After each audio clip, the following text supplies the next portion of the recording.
It is also an honor to have Augustine Erame, the Employment and Migration Officer for ILO. Please, let's welcome him. We'll also have Nature-Iboro Edet, the 2024 Youth Spotlight Awardee.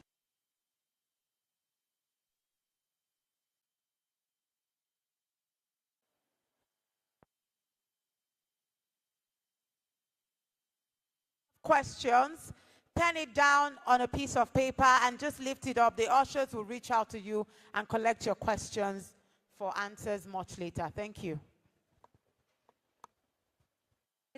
Welcome, Austin and Nature. So, Austin is actually the Employment and Migration Officer at International Labour Organization, that's ILO. It's a pleasure having you here today. So this is time for me to also speak to Nature.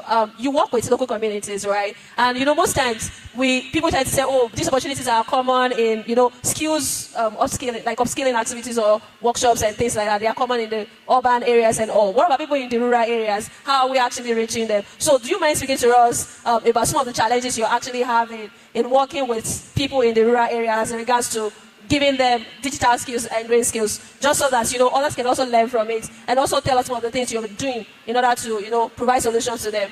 Thank you very much, Opeyemi, for that beautiful question. So, at the start of COVID-19, we discovered a wide gap, even though it's been there before COVID, but COVID projected it, brought it to our faces that this is what is actually happening.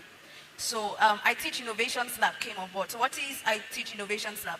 During that period, we discovered that most schools, especially rural public schools, were not able to transition to virtual learning. Not because they cannot, but because to start with, they do not even know how a computer looks like, because I've been in that situation. And on the other hand, they don't have this knowledge. So how do they even transition? How do you present that to them? So we came up with I Teach Innovations Lab, which is, renovating rural classrooms into mini ICT lab, where we teach these people in rural communities, emphasis on that please, how to use computer. And then we also discovered that in teaching them how to use computer, it is important to teach them how not to use computer. Now this is rural community we are talking about, and they don't have the gadgets, right? They don't have the devices. So we have to bring our devices, and after teaching them, what next? That's one of the challenges that we face, right? So after teaching them and leaving, what next? This is where we need partnerships, because these people really need to practice. So when we train community actors, because we will not always be there, where we operate from, we are not from those communities, right? So when we go there and leave, who takes over from us? Who continues, the impact? So we train community actors, but even the community actors need empowerment to be able to continue the impact. So these young people, they lack the skills. They still lack the devices, and it's not affordable. With the inflation currently happening, to get a mobile device, an Android, a smartphone right now, is really expensive. So these people in the rural community, they're already very concerned with what to eat. And you're going to tell them about digital skills and they cannot afford smartphones. So that is already a challenge in itself. And then also, after learning these skills, what do we do with them? Right? That is also a challenge. But then, we teach them how to leverage digital skills to best position themselves for opportunities. So I am privileged to be on grant boards. And one of the things we discover is that people that apply for grants, most of them are not based in rural communities. We have people in the cities making decisions for those in rural communities. So these people don't have access to this information, right? And this is also a gap that we need to intentionally fill. And even when they do, for a Domi community, that is not my community, I'm not from there, but that is very dear to my heart. When we started our school building project in 2019, we camped there for weeks, ran into months. We could not access network until we come uptown. For that community, what they need at that point is internet connectivity, first of all.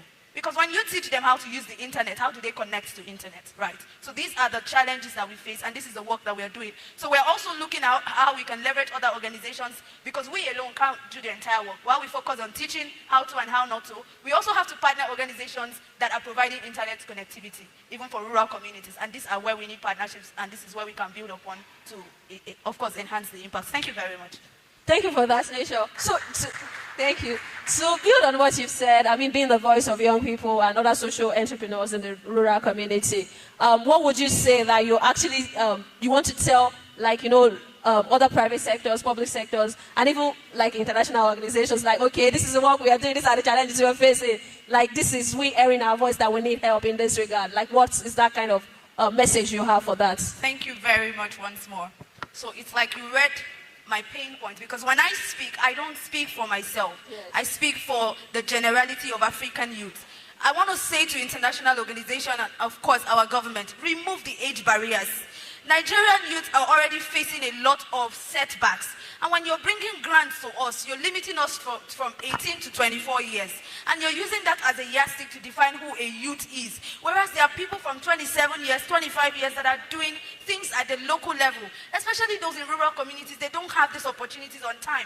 And by the time they are trying to catch up, you're already putting the age barrier. So we cannot access this funding. We cannot access this grant because we are beyond the age barrier.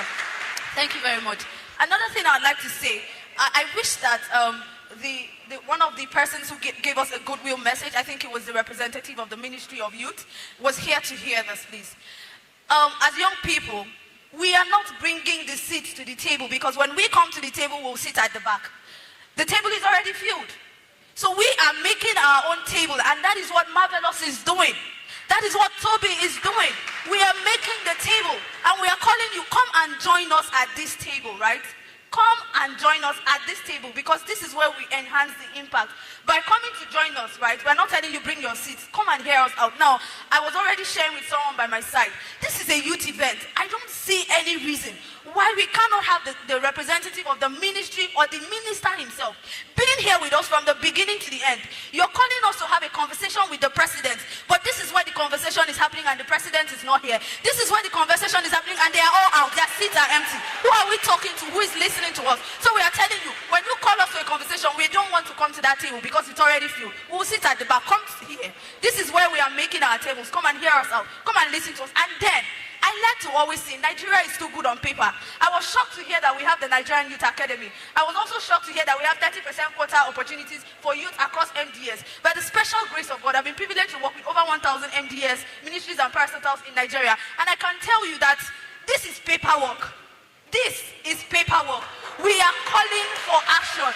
Implement the paperwork. That is all we ask. We are tired of hearing policies. We get to the National Assembly. When I was flipping across, the directory, we are seeing youth committees. But who are the people in the committees? Who are the people representing the grassroots? If you are telling us that you are creating office for, the essay to the president on grassroots development, which community have they gone to? But let me pause to, appreciate the essay to the president on grassroots mobilization. I can't remember her name specifically, but she's doing amazingly well by going into communities. I was in Abaji. I am not a citizen of the FCT. I am from Akwa Ibom State. I represent the local people. I am a local girl. However, I have been privileged by nature of my social work to travel into communities. I would not believe if anyone told me that in this FCT there are communities and schools that are sitting on the floor to learn in the 21st century, and yet we are still calling for action. We are still calling for dialogue. What are we dialoguing when our children in rural communities don't have access to education?